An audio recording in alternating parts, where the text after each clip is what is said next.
para formalizar novamente o nosso recomeço. Boa noite novamente. Vou pegar aqui a imagem que o Fabiano nos mandou da placa-mãe aqui. Só um minutinho.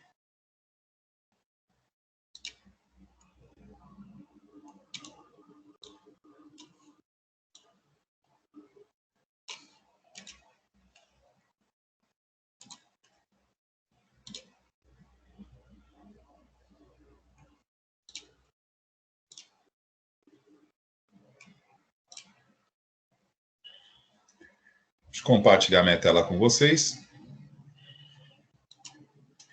É que eu vou ter que salvar essa imagem aqui, gente. Só um minutinho. Não vai dar para eu abrir direto no Teams, senão eu não consigo compartilhar minha imagem e exibir esta mesma imagem aqui com vocês. Espera aí.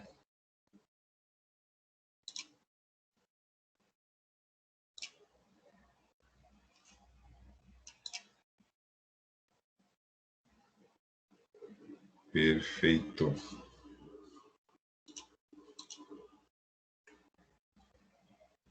Deixa eu retornar aí com vocês. Vou compartilhar aqui a imagem. Rapidinho.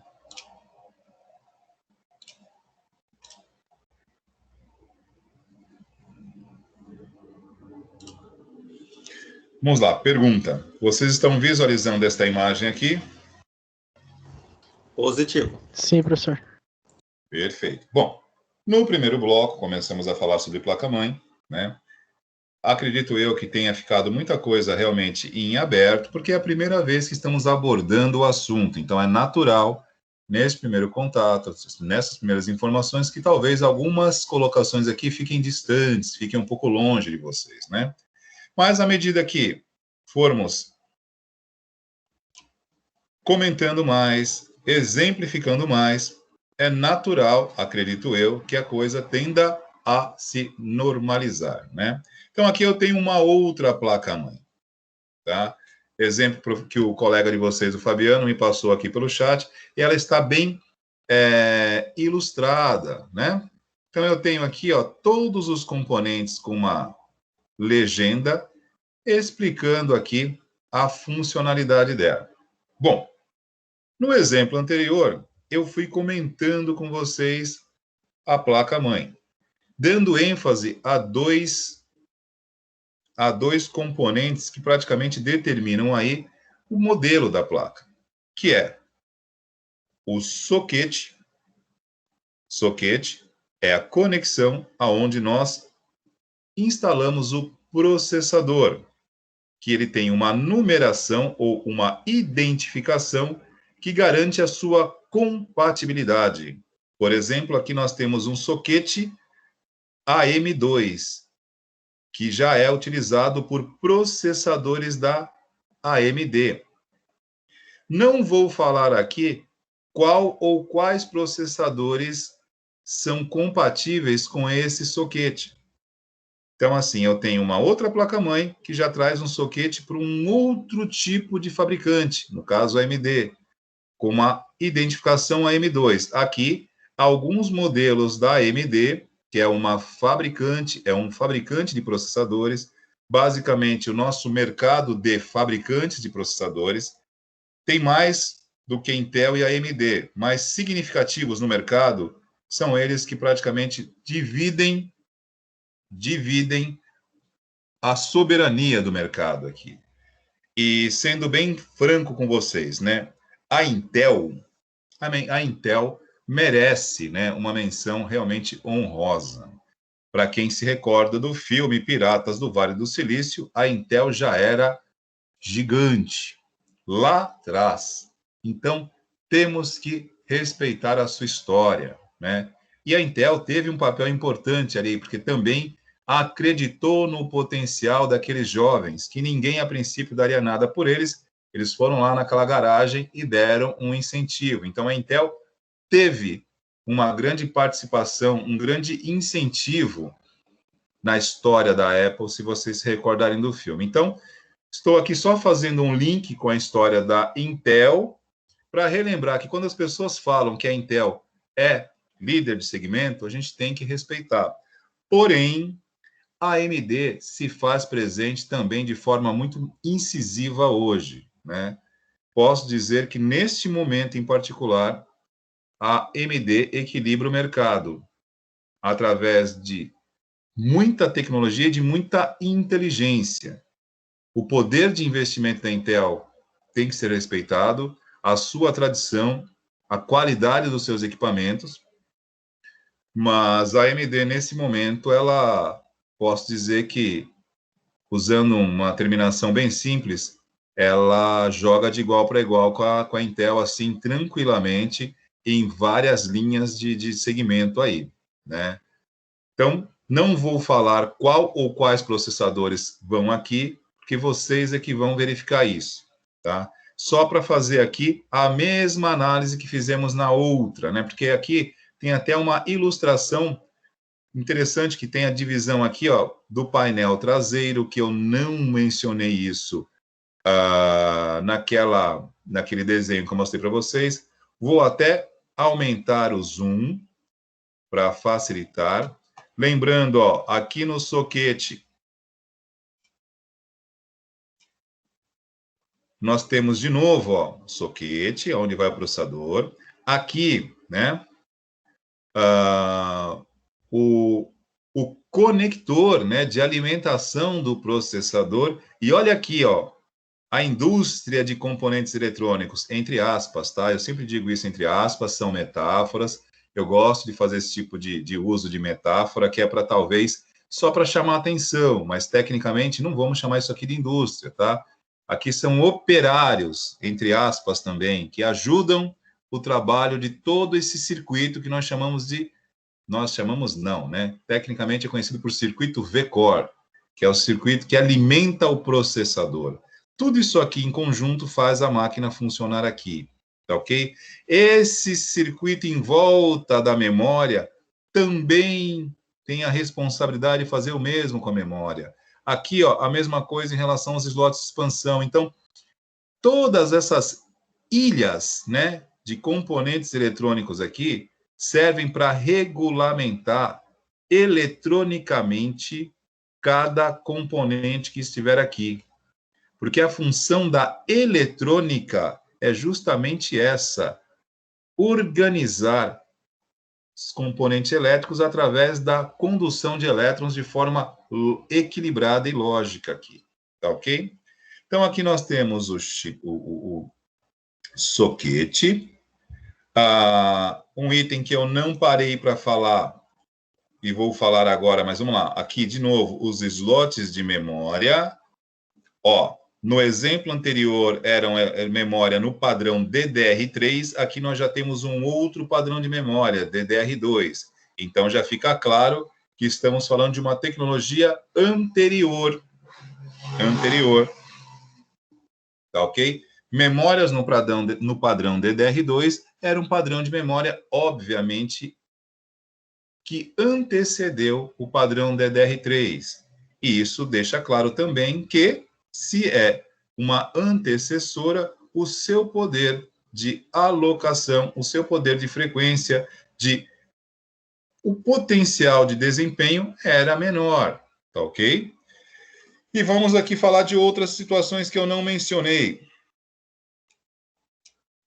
Aqui, conector da fonte, eu falei no outro exemplo. Aqui nós conectamos a fonte de alimentação. Esse FDD Connector, o que será isso? Tá? Esse aqui, vamos lá. Esse eu vou falar porque é algo que praticamente não se usa mais. Então, eu vou fazer questão de falar para ajudar vocês, né? Porque os demais aqui vocês vão identificar e vão trazer isso para nós aqui e nós vamos batendo um papo através do chat. Vocês vão localizar a função desses dispositivos que eu vou apenas mostrar, mas não vou dizer para que serve. O FDD Connector é a conexão do chamado disquete, do antigo disquete. FDD por ser Flop Disk Device. É o dispositivo de disco flexível. O que é um disco flexível, pessoal? O disquete é um dispositivo de armazenamento antigo. Hoje não se usa mais.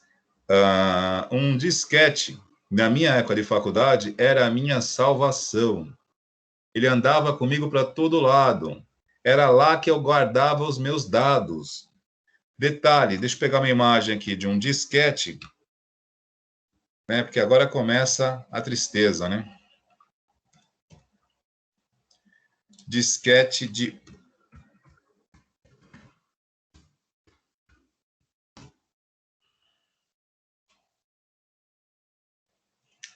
Bom, aqui nós temos imagens de disquete. Quem for aí, né? Quem já de repente tenha feito algum curso de microinformática aí há 20 anos atrás, talvez conheça isso aqui, né? Vou começar por esse, que é o disquete, digamos assim, o último modelo que esteve disponível no mercado, né? Isso aqui é um disquete chamado de com as dimensões de 3 polegadas e meia, né? Ele cabia nesse dispositivo aqui 1.44 megabytes. Sabe o que significa 1.44 megas? Uma música em MP3 de 5 minutos aproximadamente aí tem em termos mais ou menos 4 a 5 megas, com uma qualidade média, né? Uma música em MP3 com alta qualidade, com uma taxa de sei lá, 320 a parte em relação à qualidade dela, você ocuparia mais do que 5 megas. Ou seja, com um disquete hoje não daria para armazenar uma música, tá? Dependendo de um vídeo que você fizer no teu celular, ele com certeza não cabe aí. Ele vai ocupar muito mais do que 1.44 megas. Em 1991, 1992, de 91 a 95, né? Entre 90 e 95 estive na faculdade. Esse era o dispositivo de armazenamento que nós utilizávamos. Chamava-se disco flexível, porque, em tese, né, ele era flexível. Dentro dele tinha um dispositivo, tipo uma fita, que nem de VHS, que também, nossa, agora piorou, hein, Silvio? Minha nossa, falei de fita VHS, me entreguei feio. Esquece isso, eu não falei fita VHS. Vamos parar por aqui, senão a gente vai ficando mais antigo aqui. Isso aqui era um dispositivo de armazenamento, algo como é o pendrive para vocês hoje. Só que o pendrive, pelo amor de Deus, cabe muito mais informações do que num disquete e é muito mais confiável, né? Esse dispositivo aqui, ele tinha uma certa fragilidade. Qualquer, digamos assim, interferência eletromagnética poderia aí deixar tornar inacessível, né, os dados aqui dentro. E ele não era, digamos assim, muito duradouro, né? Porém, já era muito, mas muito melhor do que esse aqui, ó, que é a sua versão mais antiga. Esse eram os disquetes de 5 polegadas e 1/4. Ele era maior, bem flexível mesmo, daí a expressão, né, flop disk, de disco flexível. Aqui eram armazenados os dados que nós levávamos para onde poderíamos levar. O que parece hoje algo sem sentido, né, porque o tamanho, né, aqui cabiam, né, concordância nominal, pelo amor de Deus, concordância verbal, cabiam 512 kbytes. O que você faz com 512 kbytes hoje? Nada. Não dá para ser feliz digitalmente com 512 kbytes. É um espaço muito pequeno. Porém, para os dados que nós utilizávamos na época, né? Isso aqui é anterior à minha época de faculdade, isso é mais antigo, ok? Década de 80. Na década de 80, só o simples fato de você poder armazenar algo e levar consigo já era mágico, porque não tinha esta possibilidade. Nós não utilizávamos dispositivos de armazenamento. Ficava no HD do computador e você não tinha como levar. Os disquetes passavam a ser a nossa única possibilidade de levar dados. Extremamente sensível, muito frágil, uma umidade aqui já causava um estrago muito grande. Líquido jamais, né? Até hoje, se você colocar um pendrive na água também não funciona, né? Então aí e limite de espaço para armazenamento 544 kbytes. Neste caso aqui, Isso aqui eu usei nos primeiros cursos que fiz de informática ali, na minha, né, início da adolescência, ali com 12, 13 anos, eu fiz os meus primeiros cursos de informática, usava esse tipo de coisa. Aqui eu já usei na faculdade. Na ETEC, Adolfo Berezin, aí em Mongaguá, nós utilizamos isso durante muito tempo, tá? As primeiras turmas que eu lecionei em 1996, elas usavam disquetes nas aulas. Em caráter de informação, o Windows 3.1, o Windows, na sua versão 3.1, o Windows, que é um sistema operacional, na sua versão 3.1, que ainda não era sistema operacional, era uma interface gráfica, muito parecido com aquilo que os engenheiros da Xerox mostram no filme, tá? Muito, mas muito parecido mesmo, é aquilo lá. Aquilo trouxe para nós a descoberta da luz. Aquilo trouxe luz para a nossa vida. Porque o DOS, que era o outro sistema operacional que nós tínhamos, ele simplesmente usava comandos, não tinha tela colorida, não tinha nada. E olha, qual era o terror disso aqui? A instalação do Windows tinham 11 disquetes como esse aqui. Para fazer a instalação do Windows, eram 11 disquetes como esse. Nós tínhamos 2 laboratórios, cada um com 10 computadores, e nós tínhamos apenas um kit de instalação. Então, nós tínhamos que fazer instalação um por um. Eram 20 máquinas. Eu nem me recordo agora a configuração das máquinas, mas vale lembrar que para instalar um sistema operacional, na época não era um sistema operacional, desculpe, uma interface gráfica, né, que rodava sobre o DOS, usando 11 disquetes, somente a instalação ali já era passível digamos assim, pelo menos uns 20 minutos ali, com sorte, se não desse erro. Que eram 11 disquetes. Como isso ficava armazenado nos armários da escola, voltemos à questão climática. Umidade aqui não existe, né? Estamos num clima extremamente seco. Conversa, né? Nós estamos numa região extremamente úmida. Tem épocas aqui que a nossa umidade relativa do ar passa de 70% a 80%. Mais um pouquinho e nós desenvolveríamos guelras, né? Respiraríamos como peixe, porque a umidade é alta demais. E isso aqui em armários de uma escola com uma umidade monstruosa, vale lembrar que dava muito erro. Então, assim, quando começava a instalar o Windows, a gente já fazia uma oração antes, porque ali você sai da esfera técnica e você começa a ir para a esfera dogmática. Você reza, você fala, meu Deus do céu, me ajuda, porque eu tenho que terminar isso aqui hoje. E dava erro às vezes. Ou seja, você instalava 10 disquetes, quando chegava no último, dava erro, tinha que começar de novo. Então, assim, o trabalho hoje dentro da área tecnológica, ele está um pouquinho mais simplificado, eu posso dizer isso para vocês assim, com muita tranquilidade. E se eu passei por esses, digamos assim, desafios, né, que eu posso chamar dessa forma, imaginem aqueles que me antecederam. Imaginem como deve ter sido difícil, complicado para os engenheiros da Xerox desenvolver a interface gráfica. Olha o trabalho que esses caras tinham, meu. Impressiona. Mas voltando, isso aqui tudo foi só para falar sobre o disquete. E voltando aqui, ó, a imagem, o disquete. Oi, pois não? Não, só para dar um adendo rapidinho do disquete, você comentou, né? Você comentou que o mais antigo só comportava 512 KB, né? Nossa, professor, isso não é nada. Mas assim, eles eram muito utilizados para código e texto, né? Texto é código de qualquer forma. Eu tenho aqui, eu estava dando uma olhada aqui nos meus códigos, um dos maiores assim que eu tenho, tem 1.600 linhas, né, de código JavaScript, programação. Ele tem 51K, né? Isso quer dizer que eu conseguiria colocar 3.000, seria em torno de 100K. Acho que caberia em torno de umas 15.000 linhas, de 15 a 20.000 linhas de código, né, dentro de um disquete desse. Então, assim, embora parecesse pouco, você consegue, né, a nível de programação, né, ele ajudava muito naquela época. Ah, sim.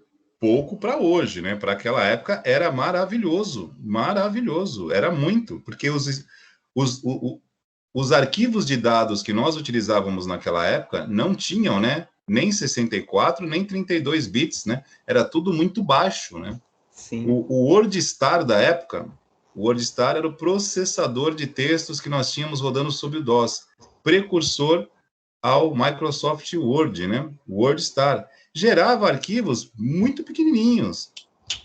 As planilhas eletrônicas, que hoje nós temos o Excel, na época já tinha o chamado Lotus 123, que também era tudo na esfera dos kbytes, né?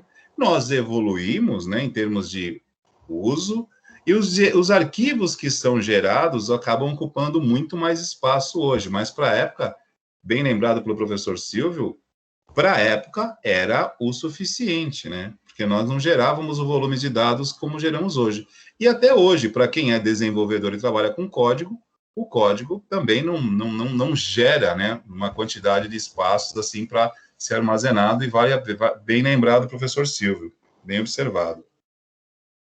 E vamos lá, aqui fica esta conexão, aonde era conectado o drive de disquete. O disquete não era colocado aqui, tá ok? Aqui vai um cabo, que eu posso até mostrar aqui, né? Flat cable.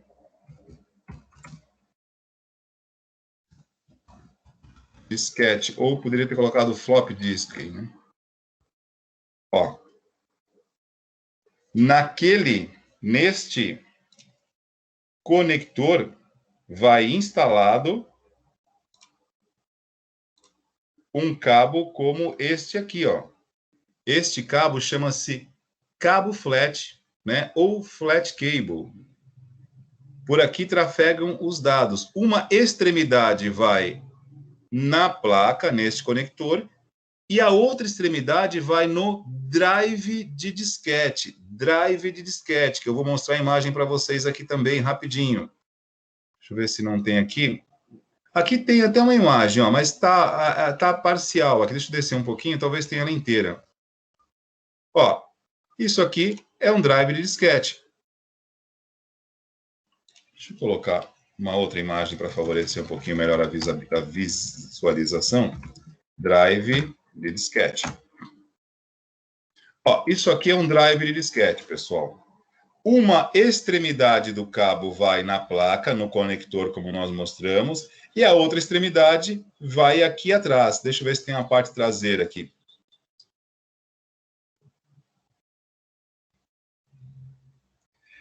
Também aqui, pessoal, não sei se o Silvio se recorda, tá? Nós temos o drive de disquete e nós tivemos uma tecnologia intermediária, ela é contemporânea ao disquete e veio antes dos drives de CD, chama-se Zip Drive. Era um disquete de alta capacidade. Desse não me recordo, professor. Zip Drive. Não cheguei a trabalhar com ele, não. Tudo bem, Silvio, eu entendo a sua solidariedade. O Michael fala a mesma coisa. Tô brincando, eu sei que... Não, mas o disquete, eu utilizei o disquete. No meu primeiro curso de informática Windows, Word, Excel, eu utilizava disquete para salvar os textos que eu fazia e as imagens do Paint. Ó, aqui eu tenho... Aqui assim, né? Eu procurei uma imagem do drive de disquete, ele mostrou todas de frente. Aqui eu tenho uma imagem dele aberto, o drive de disquete, temos a parte traseira dele, onde vai uma das extremidades daquele cabo, o cabo flat, por onde trafegam os dados, e a outra extremidade vai na placa-mãe. E aí nós estamos introduzindo várias informações, por mais que eu tente ser sequencial, digamos assim, ir por partes, um assunto vai levando ao outro. Eu falei do conector do disquete, eu tive que falar do disquete.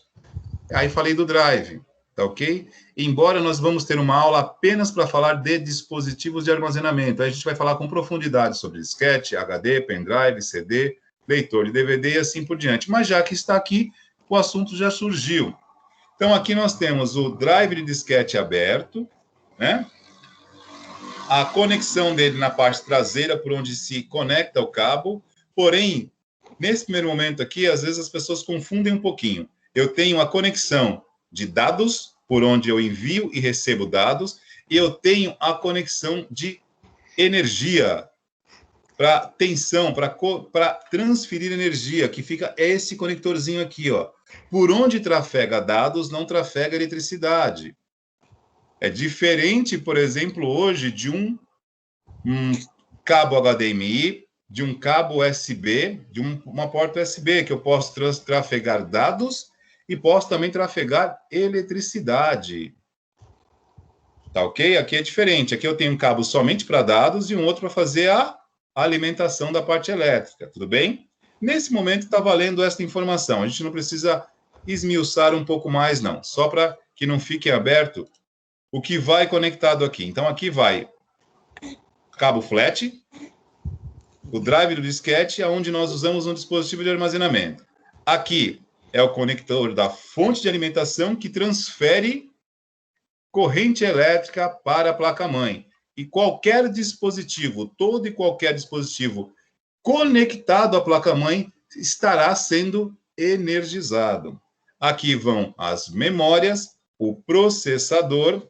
Aqui eu não vou falar, né, os conectores IDE ou PATA, né, o paralelo ATA.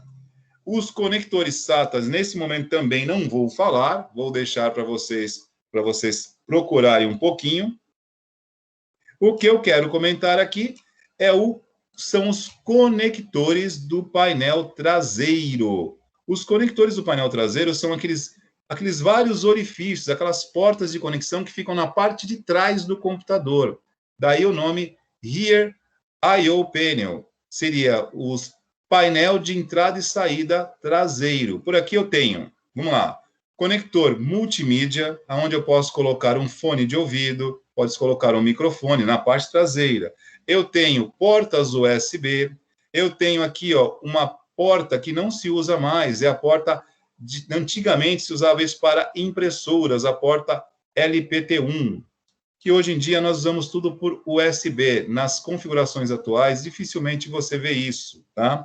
Aqui, ó, é o conector onde se conecta o teclado e o mouse, ainda no formato PS2, né, que é um tipo de conexão. Hoje ainda funciona isso? Funciona, mas já não tanto, né? Hoje nós já geralmente mouse, né? Os mouses, mouse e teclado já usam a conexão USB há um bom tempo. Aqui ainda estava com o formato o PS2. Temos aqui, nessa região também, a conexão VGA. Conexão VGA é a conexão para vídeo, onde você conecta o seu monitor, para onde vai ser enviado o sinal na tela. Tá ok?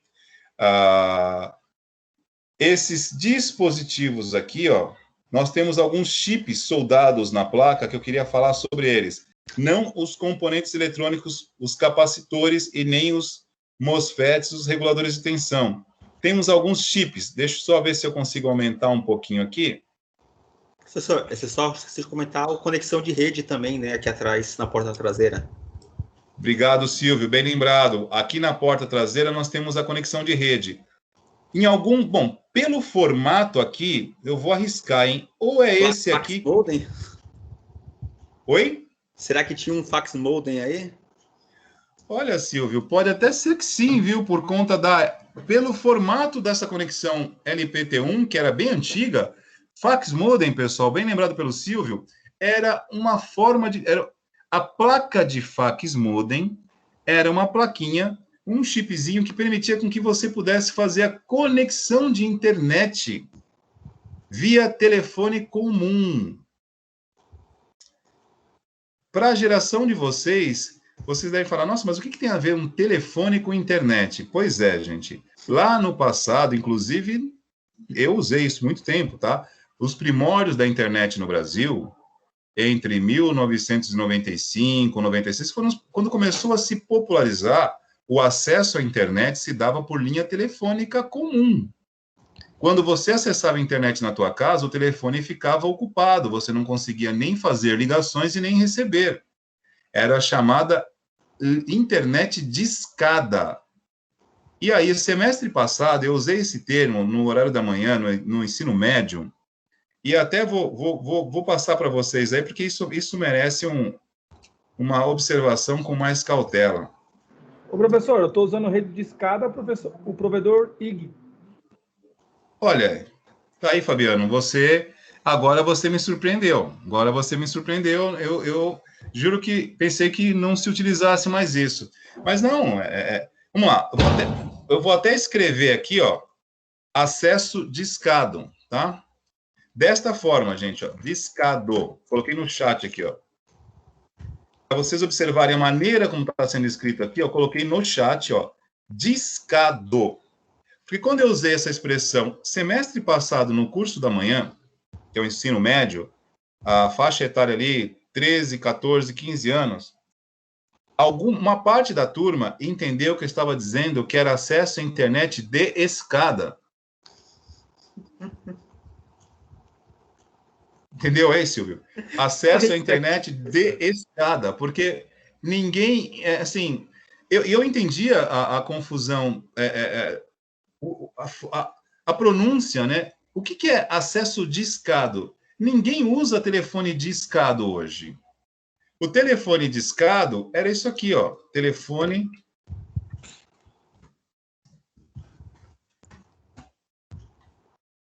Olha isso aqui.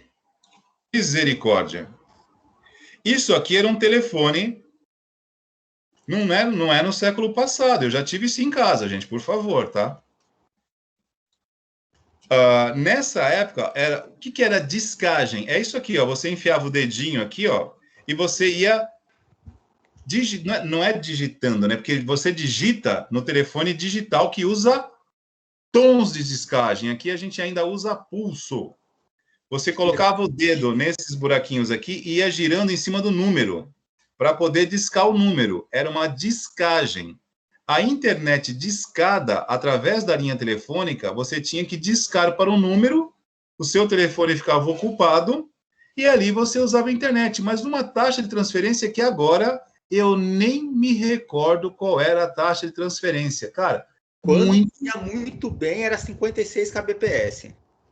Assim, olha, eu nem me recordava, Silvio. Das opções.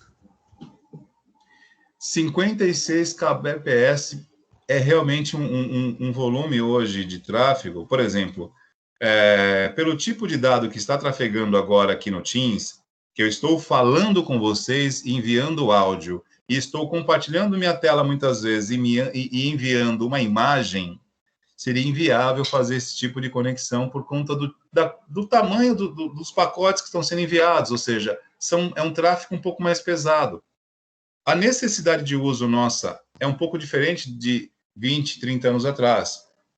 Mas isso aqui era um telefone e o acesso discado utilizava esse tipo de coisa.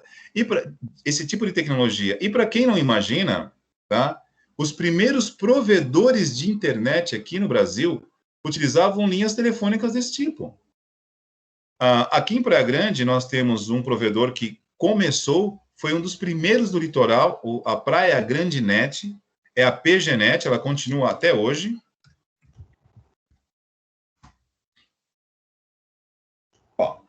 PGNet é um provedor de internet aqui na Praia Grande, e o dono da PGNet, não sei se é o mesmo, tá? Eu o conheci na faculdade.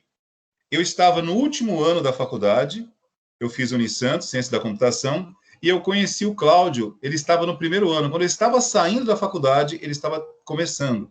E, na época, ele sempre foi meio que visionário, meio empreendedor. A gente acabou se conhecendo porque, pô, íamos de Praia Grande para lá, a gente acabou se conhecendo no ônibus, né? E ele me convidou, na época, para empreitar esta jornada de investir num provedor, né? É óbvio que eu não fui porque eu não tinha condições de investir naquela época nisso, né? E não teria até hoje, porque é um investimento relativamente alto. A tecnologia que você usava naquela época poderia não ser tão cara como se pensa hoje, mas era cara. A PGNet começou com 8 linhas telefônicas. Isso em 1996, se não me falha a memória. 8 linhas telefônicas. Naquela época, cada linha telefônica permitia que você liberasse acesso à internet por, no máximo, 10 usuários. Então, com 8 linhas telefônicas, ele poderia ter como clientes 80 pessoas no máximo, porém já no limite do limite do limite, todo mundo xingando a mãe dele. Mas ninguém xingava a mãe de ninguém, porque só o fato de estar conectado era algo mágico para nós. Naquela época, o que hoje não faz o menor sentido é que nem o exemplo que a gente acabou de falar aqui dos 512 KB. Pode parecer insignificante hoje, mas para a época, os disquetes cabiam muito para a realidade da época. E se 56 kbps, eu perdi a noção, Silvio, do que é 56 kbps, perdi a noção. Eu perdi a referência comparativa para a turma aqui. Não tem como a gente comparar. Perdi a referência. É o que eu estava comentando aqui. Eu tenho uma página de uma página de internet, uma delas é só JavaScript. Só ela tem 51K. Então, assim, por um segundo, eu ia gastar um segundo para transmitir somente aquela página de JavaScript. Né? É muito complicado essa noção de quantidade que a gente conseguiria. As páginas de internet naquela época, elas eram 100% textuais. Eram pouquíssimas imagens que se tinha. Né? Era um ícone, porque o ícone você consegue reduzir muito. Você consegue deixar ele com 3, 4 bytes. Né? Pouca coisa, bem pequeno. Para não pesar, porque se você colocasse um site que era só de imagens, você gastava quase que o dia inteiro para conseguir carregar um site completo. Eu gosto muito de trabalhar com o site da Wikipedia, porque até hoje eles têm essa raiz do que era a internet antigamente, né? Ele é muito textual. A maior parte é texto e links que ligam, né, uma matéria com a outra. Então, assim, a internet daquela época é bem a Wikipedia. Você tem pouquíssimas imagens e muito texto, que é muita informação, que era o mais importante na época. Um mínimo de design, um mínimo de gráfico, um mínimo de interface, né, de visual e o máximo de conteúdo. Exatamente, Silvio. E como eu falei, a gente fica até sem referência agora para poder comparar esse tipo de coisa. Viu? Bom, pessoal, a gente acabou fechando links alternativos aqui sobre um assunto que nós estávamos falando aqui, disquete, foi parar a internet. Minto, foi a placa de fax modem, voltando lá para o nosso ponto de partida. A placa de fax modem aqui, vamos lá. O professor Wagner, tá, voltou o compartilhamento. Opa, beleza. Aqui, como eu não estou tendo a visão, né, da parte de trás, estamos vendo a visão projetada superior, né? Então, um desses conectores aqui, provavelmente pode ser, né, a rede, conexão de rede, por onde você coloca um cabo de rede, né, conexão de rede, e pode ser que tenha a conexão para fax modem, que era o dispositivo na época, né, a plaquinha que permitia o acesso à internet pela linha telefônica convencional. Pela tecnologia aqui, era bem provável que tenha sim, né? Que é o conector RJ11, que fica aqui no painel, aqui para você poder compatível com um cabinho telefônico.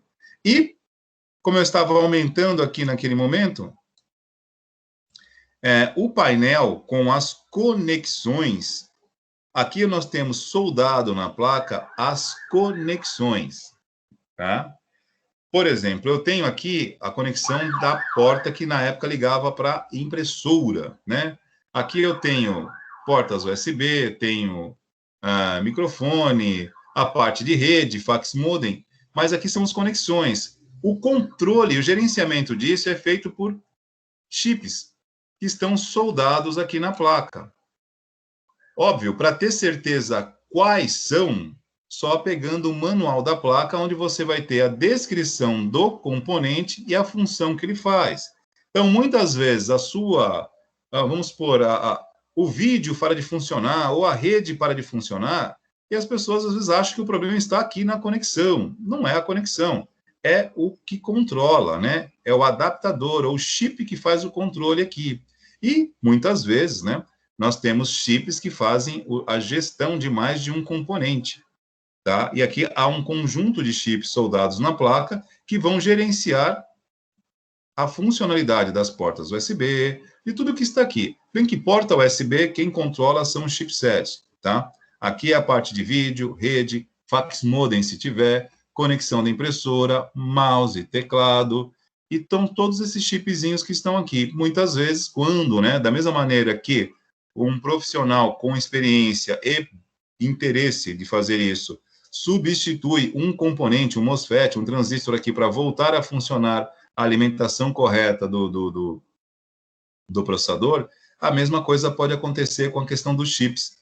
Quando você identifica que o problema que ocorre aqui no painel, né, é direcionado por algum controlador que está com problema aqui, que são chips soldados na placa-mãe, tá? Aí os chips são os microchips, tá? Não são os capacitores, microchips que são feitos de silício, tá? Aqui, ó, os chipzinhos que controlam esses dispositivos.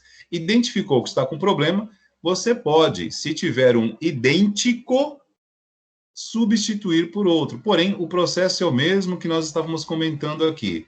Para fazer a extração, a remoção de um chip, você precisa de uma estação de trabalho para isso.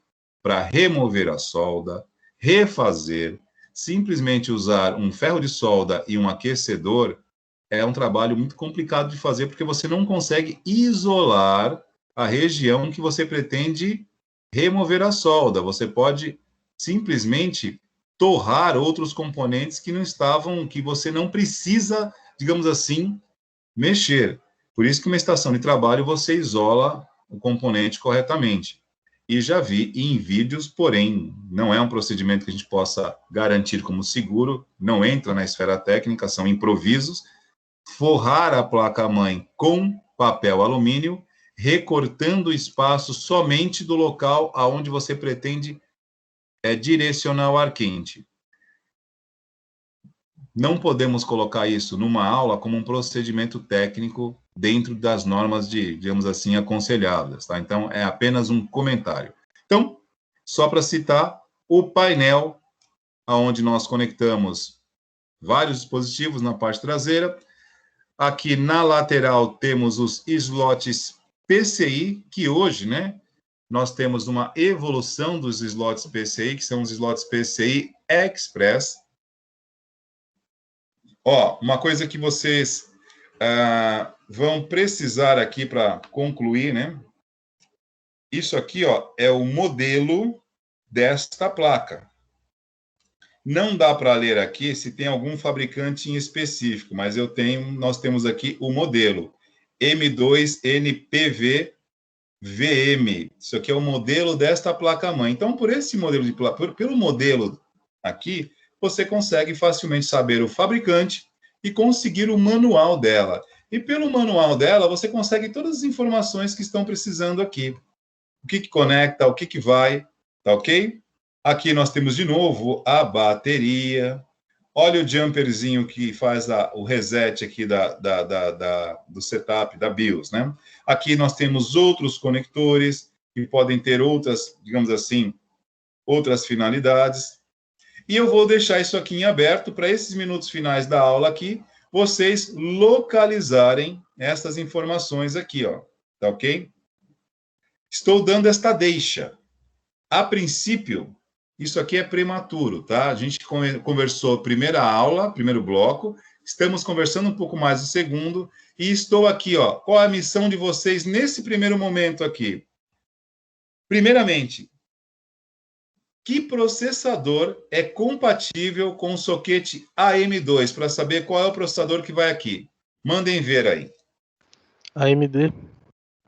O Atron Não, tudo bem. O AMD é o fabricante. Nós queremos saber qual é o modelo do processador em específico. Qual deles é compatível com a M2? É o Ryzen? Não é o o Fusion? Tem o Atom, se eu não Tem o tô Atom. enganado... Ai, calma aí que eu vou lembrar o nome, rapidinho. Deixa eu só pesquisar aqui. Isso, pesquisem aí, vamos colocando no chat. Pessoal, eu só vou fazer o seguinte, eu vou fechar aqui, vou colocar a imagem para vocês também aqui em outro local, para que eu possa visualizar o chat e participar com vocês, senão eu fico perdido aqui na... Tranquilo. O 6300 também entra, professor? O FX 6300 da AMD? Olha, agora de cabeça eu não me recordo, hein? Como esse aqui é uma configuração mais antiga, Eu não tenho certeza, não. Para ter certeza, pesquisa aí e veja com precisão. Eu gosto de falar as coisas quando eu tenho certeza absoluta. Por ser algo um pouquinho mais antigo, eu não me recordo mais, não, hein? O FX6300 é a M3. Então, de cabeça aí eu já não vou recordar, porque tudo bem que... E assim, quando são processadores que eu tive, que eu acabo guardando e memorizando, né? Mas eu nunca usei um processador dessa linha da M2, nunca tive uma máquina que usasse ele, então eu utilizasse. Então não guardei de cabeça. Aqui fala Atom 64. O X2 e o FX. É um bom processador, viu, cara? Um Athlon X2 é um bom processador, não é ruim não, viu? Deixa eu voltar para vocês aí. Peraí, só um minutinho que eu já compartilho diferente. Eu vou disponibilizar a imagem para vocês, porque aqui senão eu não consigo visualizar o chat aqui. Que o Fabiano me disponibilizou aqui. Peraí. Eu localizo aqui.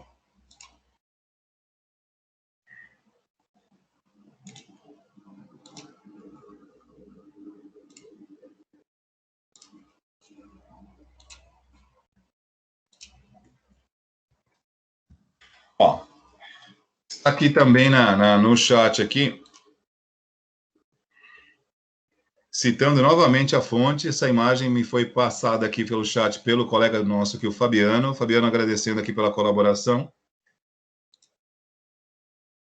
Tranquilo, professor. Vamos lá, o que mais aqui que eu vou explorar com vocês aqui? Vamos lá. Bom, o soquete é o Athlon 64 aqui, correto? Todo mundo pesquisou aí? Porque eu não me recordo de cabeça. Como disse, tem muitas coisas que eu guardo, as que eu utilizei, as que eu trabalhei. Soquete M2, na memória, eu não tenho aqui. Estou aqui, pelo que a maioria está dizendo, é o Athlon 64. Confere? Bom, beleza, bonito.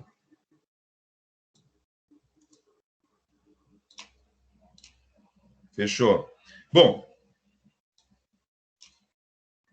aqui eu disse para vocês que nesta região aqui, que eu não estou compartilhando, agora eu preciso compartilhar a imagem de novo. Caramba, senão fica difícil também, não adianta nada eu falar sem vocês estarem olhando a tela aqui. Vamos de novo compartilhar aqui, não tem como. Rapidinho.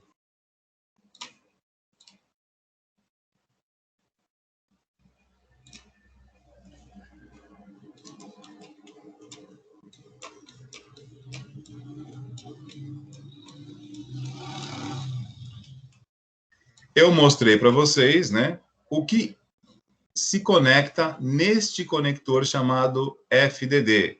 FDD de Flop Disk Device, ou seja, o dispositivo de disco flexível. Então, nós mostramos para você. E aqui, o que vai instalado nos conectores IDE.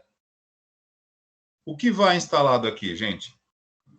Nesse conector azul. Dê uma pesquisada aí no conector IDE. O Fabiano já sabe, né? O Fabiano, por favor, nos ajude, né? Professor, Oi. Eu vou deixar a galera responder, pode ser? Oh, tranquilo, deixa a galera falar aí. Deixa eles pesquisarem aí. O HD, professor. Opa, perfeito. HD. Quem foi que falou? Vinícius? Isso. Perfeito, Vinícius. Aí vai o HD. Aqui no IDE Connector são os conectores para HD, que é o Hard Disk. HD é um dispositivo de armazenamento. Na aula que nós formos falar apenas sobre dispositivos de armazenamento, aí nós vamos falar de todos eles, né? Dos mais tradicionais, dos mais antigos, lá atrás, o disco flexível de 5 polegadas e 1/4, o de 3 polegadas e meia, o chamado Zip Drive, leitor de CD, DVD e os HDs, que ainda continuam vivos, né? Porém, não vou dizer para vocês que não usa mais essa conexão IDE. A conexão IDE, ela se assemelha muito com a conexão aqui do conector, que é IDE também, né? No caso aqui. Ela usa um cabo flat, porém são de dimensões diferentes, tá? Há um número de vias diferentes. Talvez não dê para notar a olho nu, a percepção de vocês, mas o conector aonde vai o disquete, ele tem uma dimensão, um tamanho diferente, tá? O cabo flat aqui, ele é mais estreito. Não tem como confundir isso na hora de montar um computador, tá? Aqui nós temos a conexão, o cabo flat para HDs, né, discos rígidos, leitores de CD e DVD, que também usa essa conexão, diga-se de passagem, não é só o HD, e a do disquete, que são de tamanhos diferentes. Aqui tem um número de vias e aqui tem um outro número de vias. Aqui é mais largo. A transmissão de dados é maior. Tem uma quantidade de pinos fazendo essa conexão muito maior e você tem um envio e recebimento numa taxa maior. Mas reparem que nós temos um outro conjuntinho de conectores aqui, ó. Os conectores SATA, já, ó, num formato aqui, ó, de 3 gigabytes por segundo. Aliás, 3 gigabits por segundo, que é um B minúsculo aqui, é gigabit, não é gigabyte. Ou seja, já é uma tecnologia de conexão um pouquinho mais nova. Essa placa aqui, reparem, estamos falando, isso aqui é interessante mencionar, tá, gente? Isso aqui é legal, não foi combinado, mas vale a pena citar. Estamos usando um modelo de placa-mãe aqui como referência, que ela, digamos assim, ela chega no mercado num momento de transição tecnológica. O que é um momento de transição? Aonde tem tecnologias que já estão ali consolidadas, mas começa a chegar uma nova tecnologia para aquele segmento. Então, aqui, por exemplo, nós temos, vamos lá, a conexão IDE para discos rígidos, né? HDs, para dispositivos de armazenamento, não é apenas para disco rígido, para leitor de CD, DVD, HDs. E nós temos também os conectores SATA, que já são, é o chamado Serial ATA. O PATA é o Parallel ATA. E aqui é o serial, ele tem uma transmissão muito superior ao conector IDE. E aí, né, não precisamos ser, digamos assim, muito intuitivos para perceber que por eles estarem muito próximos um dos outros, né, significa que eles são usados também para dispositivos de armazenamento. Faz sentido o que eu estou falando para vocês? Aqui eu tenho conector IDE, que serve para dispositivos de armazenamento.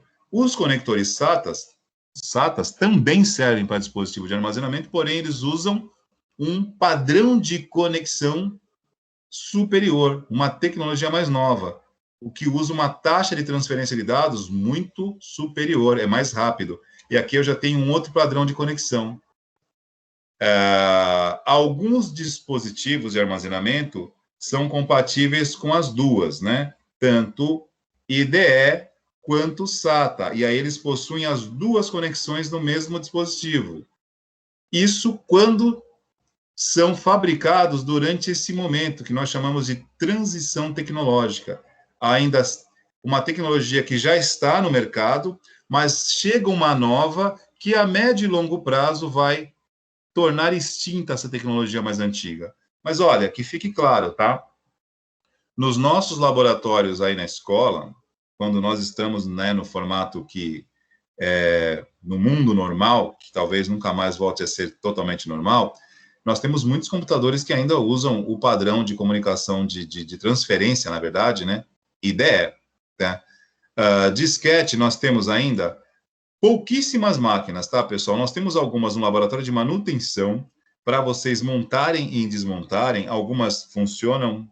Olha, posso ser muito sincero com vocês. Depois de quase um ano sem ligar, eu acho que vai ser muito pouco provável que elas funcionem, tá?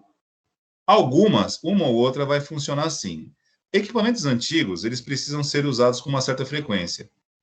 Eu fico imaginando, laboratório de manutenção, um ano, as máquinas que nós usamos para teste, um ano paradas, umidade, oxidando, teremos aí um trabalho grande pela frente quando voltarmos aí. Temos uma pessoa que cuida disso, que é o João, né, que é o nosso auxiliar docente, mas pela quantidade de trabalho que ele tem para configurar laboratório, esse tipo de coisa, os laboratórios de manutenção, fica difícil para ele lidar com tudo isso sozinho. Eu falo isso porque eu entendo a situação do João. Muitas vezes as pessoas criticam, mas o João não vai lá. Gente, é uma pessoa sozinha.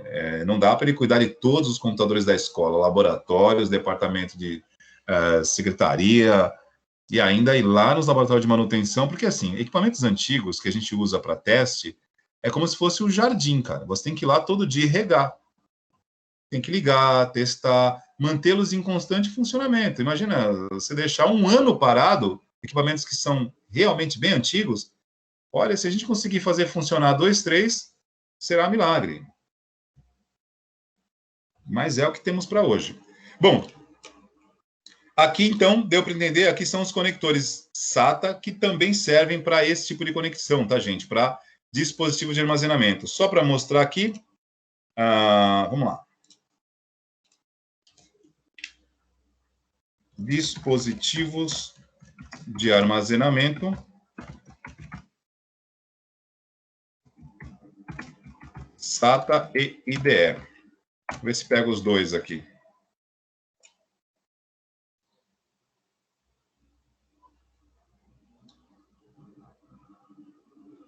Queria pegar os dois aqui. Bom, até temos, tá, gente? Aqui, ó, eu tenho uma imagem que mostra aqui a conexão IDE, que pode ser usada num HD. Essa aqui é diferente da do disquete. A do disquete é um pouquinho mais estreita, tá? Tem um número de vias menor. Uma ao lado da outra. Isso aqui é a conexão SATA. E aqui é a conexão IDE. O cabo, né? O cabo SATA e o cabo IDE. Conexão está aqui, ó. Aqui é a conexão IDE e aqui está a conexão SATA. Não tem a menor possibilidade de você ligar um no outro. Não tem. Não tem como, não encaixa, tá ok? Então, no conector SATA, no cabo SATA, você tem uma taxa de transferência muito maior, tecnologia mais atual, e eu ligo o que aí? HDs, são os discos rígidos, né? Lugar onde você grava os arquivos, sistema operacional, tudo. Posso colocar um leitor de CD, de DVD, e aqui também a mesma coisa, tá? Porém, queria localizar aqui nas nossas imagens um dispositivo que permitisse as duas tecnologias juntas, tá? Aqui eu tenho um dispositivo SATA, né? E eu queria pegar um que tivesse SATA e IDE ao mesmo tempo. Acho que talvez eu não localize aqui, pessoal. Professor, tinha um computador na loja antes, né? A gente já fez esse computador na loja do meu pai. Ele era IDE, eu não fazia ideia. Eu lembro que uma vez eu peguei esse computador, como ele já não estava mais funcionando, que deu problema no processador. Eu lembro que eu só abri ele só para entender aonde cada cabo vai, sabe? E aí eu lembro de ter visto esse cabo, eu falei, nossa, que cabo enorme, no outro ali da minha mãe não tem isso, sabe? Aí hoje, depois da aula, eu descobri que é o IDE, não fazia nem ideia. Então, Vinícius, mas como eu falei, tá? É uma tecnologia mais antiga, mas é comum você ainda encontrar em alguns computadores que são mais duradouros, ainda você encontra assim. Não vai encontrar, por exemplo, você comprando hoje uma placa-mãe nova, não virá com conexão IDE. Hoje já não é mais. Hoje é junto com Não virá, não. um dos 24 pinos, não é? Tô até olhando aqui. Se não pegar nada, não é. Sim, tem o de 24 pinos. Vamos lá, vamos pegar aqui, ó. Cabo IDE. Cabos IDE. Disquete e HD. Para diferenciar bem aí os dois.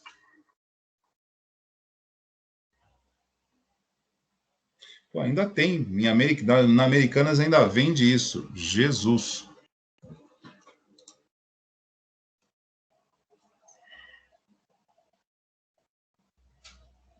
Deixa eu pegar aqui novamente uma imagem aqui que fique fácil de exemplificar para vocês, né?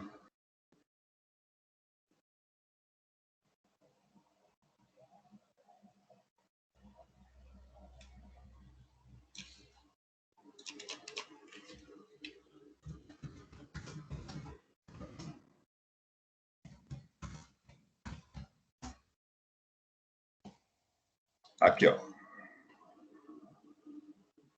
Não, aqui é outro tipo de cabo flat. Espera aí, só para a gente não... Cabo flat IDE. Tudo numa imagem aqui que favoreça para poder explicar para vocês, né? Ô, professor. Pois não. E também tem aquele macete, né, da lista vermelha ser virada para o lado certo. Sim, temos essa questão aqui que é referente à forma como você conecta. Já chegou aí, Fabiano? Estou tentando pegar uma aqui que identifique aqui, ó. Vamos lá. Essa aqui acho que serve, ó. Eu tenho aqui, ó, por exemplo, os cabos com 40 vias e o de 80 vias, tá? Os de 40 vias, e temos os menores, que servem também para a parte de disquete, tá ok? A quantidade de vias, ela é referente à via de dados, né? Quantidade de dados que vai trafegar, que você envia e que você recebe, tá ok? Quanto maior a quantidade de vias, maior é o fluxo de dados aí. E o Fabiano citou um filete vermelho aqui, ó. Não sei se vocês conseguem enxergar, tem esse lado, essa coloração vermelha de um dos lados aqui. Isso aqui é referente ao lado que vai o pino 1 no conector, tá?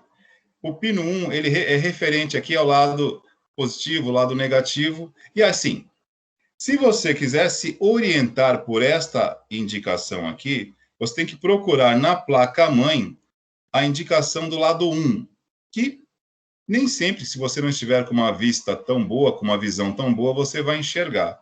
Por outro lado, você tem, para encaixar corretamente, esta saliência, ó, no conector tem uma pequena um encaixe aqui, ó, reparem. E há também uma cavidade no conector que você tem que encaixar do lado certo. Então, assim, você tem a posição do pino 1, né, que é o lado vermelho aqui, que é referente ao lado 1, tá ok? Por onde você tem que ligar o lado que você tem que direcionar, mas você tem este encaixe, ó, este vinco. Se você inverter a posição, ele não encaixa de jeito nenhum, tá ok? E se você introduzir com força, e aí, duas coisas que não combinam, tá? Desatenção e imposição física aqui. Aqui tudo tem uma certa sutileza. Primeiramente, você tem que prestar atenção no local correto. Mesmo que você não tenha essa visão aqui do pino 1, né, que é o filete vermelho, você vai pelo encaixe do dispositivo. Não sei se dá para visualizar aí no compartilhamento da tela que tem uma cavidade aqui, ó, um elemento, uma forma, um vazamento aqui que se encaixa perfeitamente com uma saliência no conector. Se você tentar encaixar invertido, ele não entra. E se você forçar, você vai quebrar, entortar os pinos do conector e ele não vai receber nem enviar, não vai funcionar. Tudo bem? O do disquete, ele tem uma identificação ainda mais fácil. Ó, aqui ele mostra o pino 1, né? Que é o lado onde está o pino 1 no disquete. Mas reparem que o do disquete, ele tem uma parte aqui que é aberta, cortada. Tá ok? Além de ele ter o número de vias menor, ele tem este corte. Ó, aqui tem um corte, ele é cortado aqui, ó. Esse lado do corte é onde você identifica o lado da conexão que vai no dispositivo. Se você inverter e colocar isso aqui na placa-mãe, ele não funciona. É o lado certo, você encaixa aqui deste lado, tá ok? E também aqui, Fabiano, a sua observação ela é ainda mais importante, tá? Nós temos também aqui no dispositivo de encaixe, na conexão do drive de disquete, um encaixe correto. Há uma cavidade aqui, eu não sei se pelo compartilhamento da tela, onde eu estou passando aqui, ó, o meu ícone do mouse, vocês conseguem visualizar uma cavidade aqui.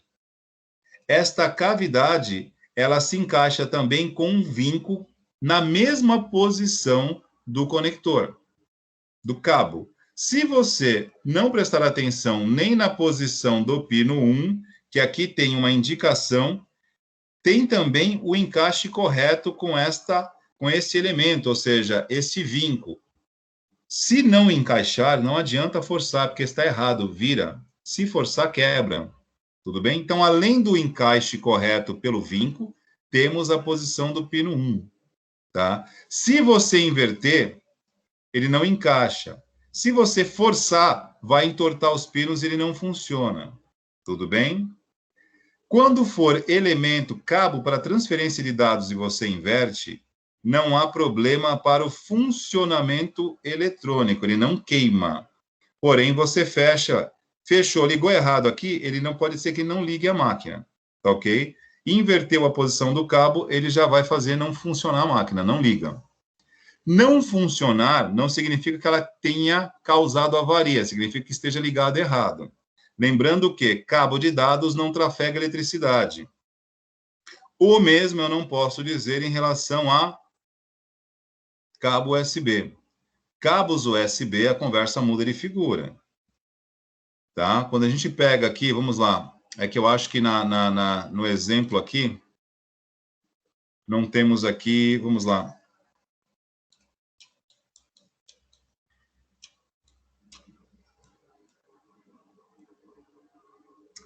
Bom, eu não estou com o manual desta placa aqui, tá ok, gente? Mas eu posso, basicamente aqui, provavelmente, nesta região aqui, a gente tenha as conexões das portas USB frontais. Já se explica. Aqui no painel traseiro, as portas USB já vêm soldadas de fábrica. Porém, eu tenho a parte de trás do gabinete e eu tenho a parte da frente do gabinete. E se vocês, né, puxarem pela memória, vão lembrar que na frente de um gabinete de um computador também tem portas USB. E essas portas USB são conectadas em alguns desses locais aqui, que deve estar indicado, porém a gente aqui não consegue fazer leitura. Como não há um padrão, às vezes está aqui na lateral, pode ser que esteja por aqui, tá? Pode ser que seja essa região aqui, e ela tem uma posição correta do cabo que faz a conexão nos pinos, aqui, tá ok, dos conectores, com a parte de trás da porta USB no gabinete.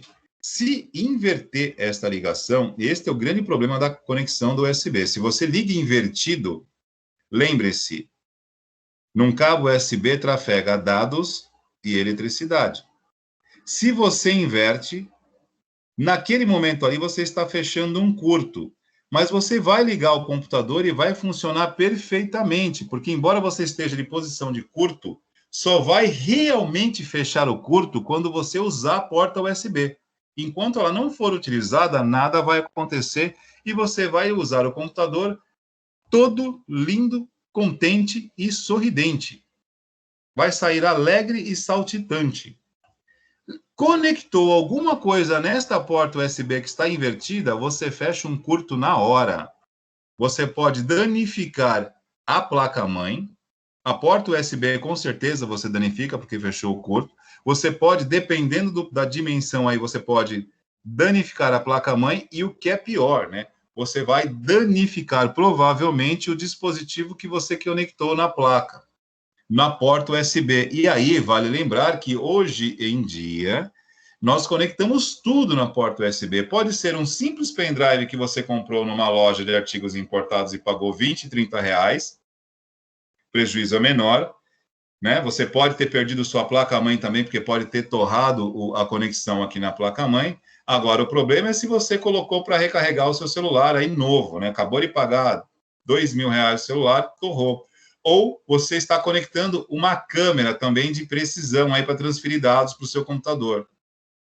Uma câmera de uso profissional. Ou uma impressora também de grandes formatos, que é uma impressora bem cara, algumas aí passam os R$20.000. Aí você liga na porta USB ao contrário e ela fecha a curta e torra o teu dispositivo. Então, assim, quando a gente chegar no momento, né, espero eu que nós chegamos a isso este ano ainda, uma aula prática, na hora de ligar, de instalar, de conectar o cabo USB por dentro ali, né, a conexão, tem que ser feito com muito cuidado, porém é fácil, tá, gente? Tem uma posição de encaixe correta, mas, né, se a pessoa estiver em Nárnia, né, atravessou o guarda-roupa e estiver em Nárnia, vai ligar equivocadamente, aí, meu amigo, não tem nem o leão e nem a feiticeira e nem o guarda-roupa. Vai fechar curto e perdeu. Perdeu e perdeu feio. Tudo bem? Então, aqui, ó, para hoje vocês viram a parte de inicial da placa-mãe, tá? Isso aqui é um assunto que nós vamos abordar com mais profundidade na próxima semana, alguns itens. Ficou faltando aqui a gente falar sobre algumas questões do lado de cá. Para um primeiro contato, eu espero que não tenha ficado tão distante, mas é um primeiro contato informativo, precisamos retomar isso. Beleza? Deixa eu voltar aí para vocês, para que a gente possa finalizar.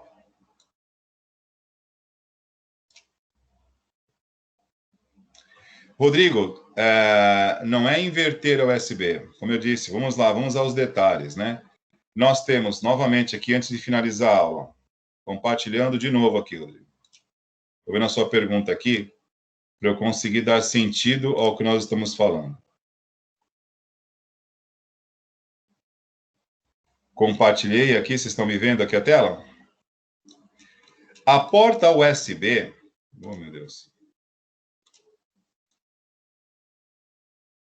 Vamos até pegar aqui uma outra imagem de porta USB de frente para vocês aqui, vai.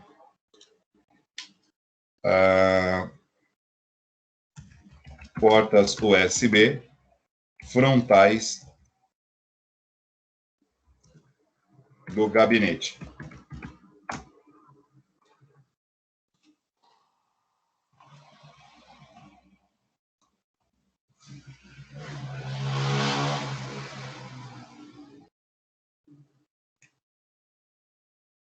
Ó, no gabinete de um computador, na parte frontal aqui, ó, você tem portas USB, na parte frontal, tá ok? A parte traseira é aqui, já vem instalado, soldado, não tem como você ligar errado.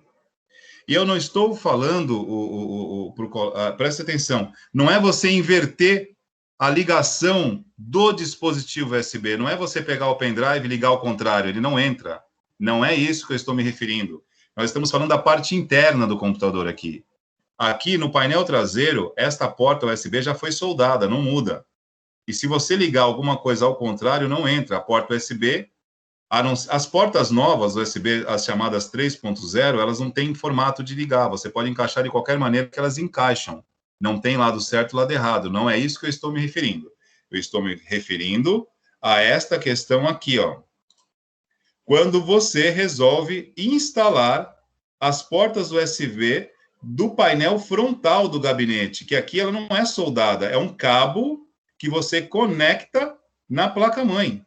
Se você inverter a posição desse cabo, que vai aparecer, que ele conecta a porta USB que está aqui na frente do gabinete, eles vão conectados na placa-mãe.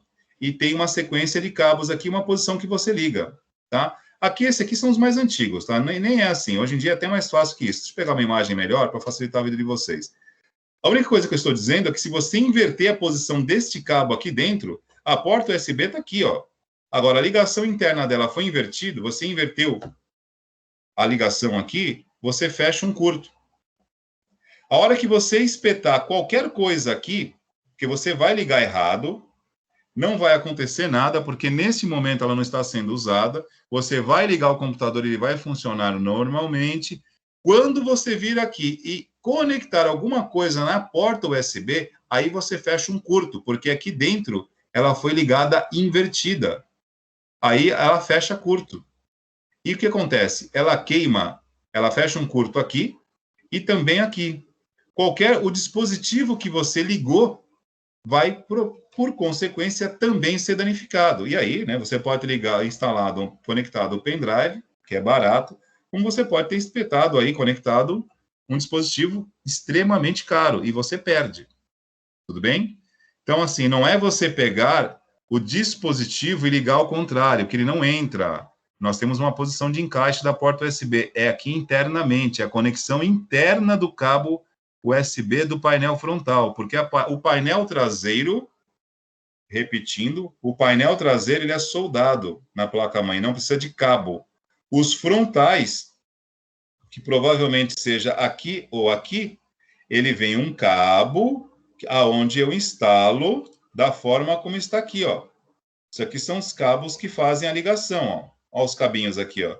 É uma porta que vai na frente, eu pego esses cabos e instalo no local correto, que tem que ser ligado da forma precisa, senão ele simplesmente fecha curto.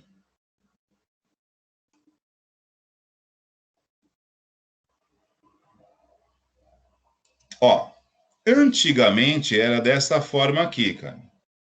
Aí era muito complicado, você tinha que realmente pegar o manual e olhar com muita atenção. Hoje em dia está muito mais fácil, os conectores são de uma forma um pouquinho mais simples de ligar, da forma como está aqui, ó.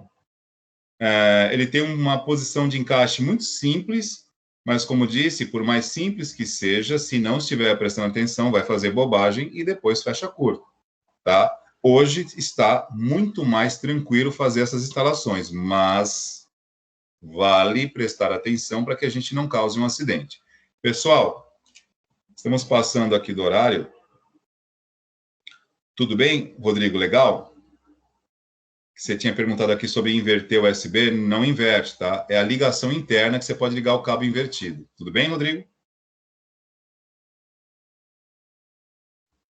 Beleza, Rodrigo. Então, pessoal, vamos encerrando por aqui. Tá ok? Professor Silvio, fica à vontade aí para alguma consideração. Eu só queria agradecer a presença de todos, né? É muita coisa para quem nunca viu uma placa-mãe. É muita novidade, é muita coisa assim junto. Então a gente entende a dificuldade que vocês estão tendo, né? Mas a gente vai trabalhar nesses pontos para que vocês consigam compreender o máximo possível. A gente sabe que no remoto a gente vai ter essa dificuldade, vocês vão ter o toque, né, da placa-mãe em si, mas vamos tentar trazer para vocês as melhores formas, as imagens, que vocês consigam compreender do que nós estamos falando. Exatamente, Silvio, perfeito. Semana que vem a gente aborda novamente o assunto, pegando exemplos diferentes, abordando o mesmo assunto de outras maneiras, para que a gente vá, num primeiro momento, fica mais distante, num segundo momento, começa a fazer mais sentido, até chegar um momento que começa a ficar mais comum e tranquilo. É natural, é um processo que a gente entende que vai um pouquinho mais de tempo, mais umas 2 aulinhas e a gente fecha isso aqui com um pouquinho mais de tranquilidade para vocês. Mas não fiquem preocupados se, porventura, foi muita informação e chocou um pouquinho. Vamos trabalhar isso de novo na próxima semana, tá ok? Professor, fica com Deus todo mundo. Forte abraço. Beleza, pessoal. Obrigado pela atenção de vocês. Mais uma vez, boa noite. Na sequência, estou disponibilizando o formulário de frequência, como sempre.